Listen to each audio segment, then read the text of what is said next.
company, making them believe that you're working for the phone company. Ron, how you doing?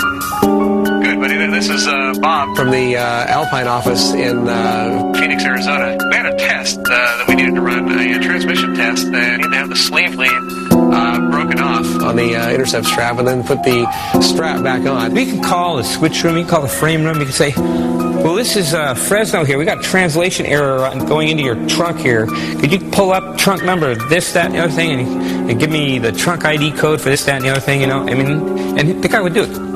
When the phone companies finally noticed the intrusion, they were less than happy. You know, a lot of us were certainly warned a number of times by, you know, phone company special agents and that kind of thing, phone company, telephone company security people. The Phone Freaks conferences were soon buzzing with stories about investigations by phone company agents, in particular the notorious Mr. Duffy. Well, Mr. Duffy decided that he would pay Bill a visit. Bill's mother didn't feel like keeping Mr. Duffy from doing anything, you see. One of the chief special agents used to talk to me sometimes. He also talked to my dad sometimes, and, you know, hopes, of course, of getting me to, you know, to quit. And then, of course, Duffy visited Bill at his school, and I don't think Bill said anything. I guess, you know, we'd stop for a little while, but then it's the old thing, you had fun doing it, and you kind of go back and do it again. Mr. Duffy would soon be eclipsed by a far greater threat: nationwide media exposure, thanks to New York journalist Ron Rosenbaum. It was like entering this Alice in Wonderland electronic outlaw underground. They were sending messages outside the accepted channels, but they were also inventing hacker sensibility. I think one thing the phone freaks responded to was a kind of generalized paranoia about phones and about communication. I think because of the anti-war movement and FBI reaction to that, everyone thought their phones were being tapped. The phone was sort of a focus for a kind of generalized paranoia about government intrusion, lack of privacy, that sort of thing. Rosenbaum tracked down Denny and Joe and Gracia, but Captain Crunch proved elusive. Captain Crunch is like one of the great American characters, a homegrown superhero fantasy. Everybody that Ron Rosenbaum interviewed, they talked about Captain Crunch. So I called him and I said, hey, look, we would really like you not to publish this article because it's really not a good thing.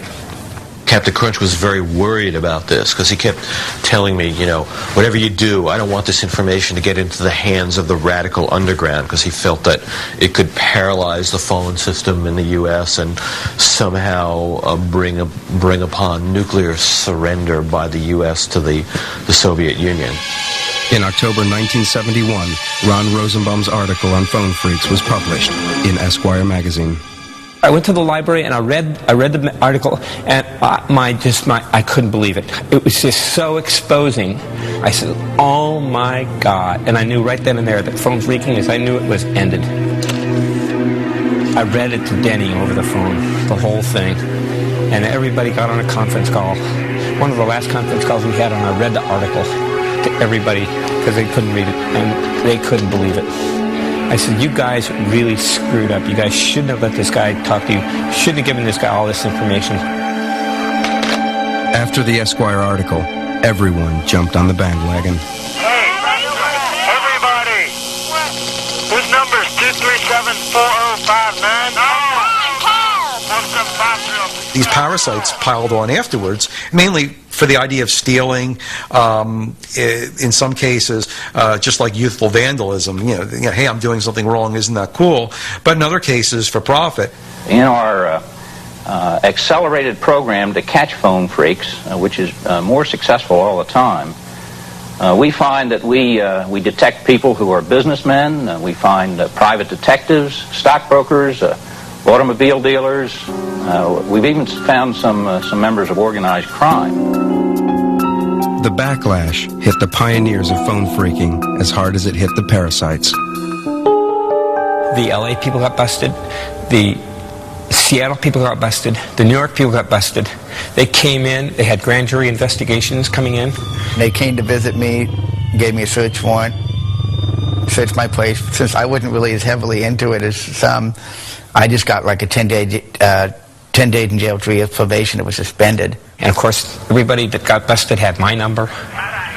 And I was made the kingpin because of the article. The authorities came down hard. Possession of a blue box could get you 2 years in jail. It was that one unlucky time that I just happened to have it. I get out of the car, right, and 3 cars went, 1 in front of my car, 1 in the back of my car, 2 in the side of the car, and the FBI just jumped and grabbed me right there. Captain Crunch was federally indicted for wire fraud and served a total of 4 months in jail. I was the black hat hacker, only for phones. I was like the bad, evil guy. Phone phreaking was dead, but not buried. A worldwide revolution in technology was about to explode, and Captain Crunch would be there to inspire a whole new generation of hackers. Hacking had begun as the playful exploration of the phone network, but this was all about to change with the invention of the personal computer, a revolution in technology inspired by the hackers themselves. Key to the whole revolution was a young engineering student called Steve Wozniak, whose world had been turned upside down by the Esquire article on blue boxing. It was the most amazing article I'd ever read. It was about engineers and technical people like myself outsmarting phone companies and setting up networks that nobody imagined existed. Wozniak was so enthused by the article that he set about building his own blue box. At first, I was just sticking some chips of my own design into a little blank board and soldering wires onto them. So when I got the blue box built, some of the tones were right and some were wrong. So we started looking for Captain Crunch. After his cover had been blown by Esquire, John Draper was trying to keep a low profile. He'd even stopped his occasional appearances on local pirate radio. Everyone said John Draper was Captain Crunch. So we put a call into the radio station. We asked for John Draper to call us. And they said, oh, he dropped out of sight right after the Esquire article. And we knew we had the right one. 10 minutes later, the phone rang.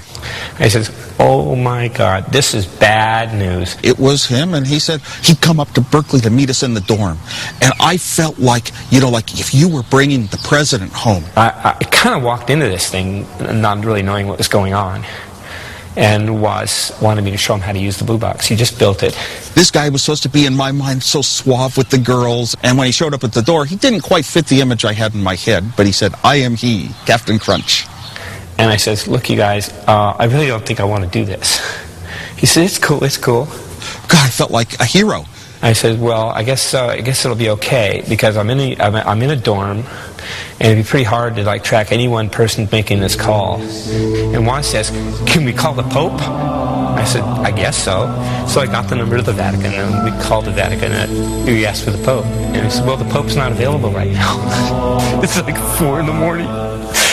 Started learning codes that night from John Draper and from other people, and techniques to use in talking operators into things, and started practicing on my own over the weeks and seeing what I couldn't accomplish.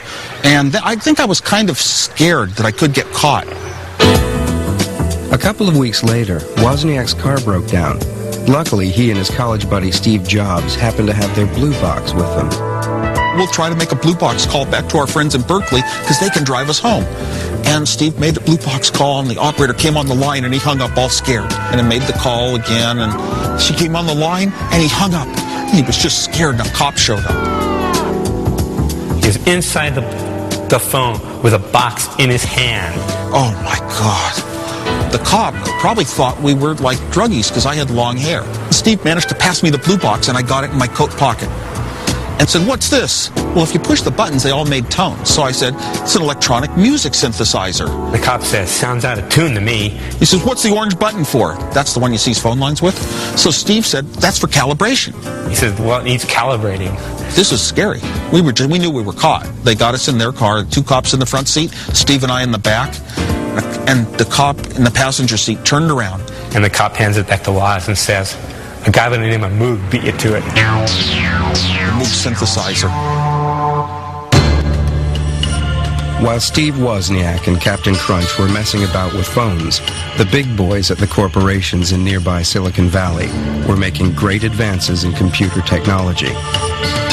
But in the early 70s, computers were still vast impersonal machines, serving vast impersonal corporations. Computers were started, for code breaking, tracking missiles, wartime uses. And that really is the origin of where the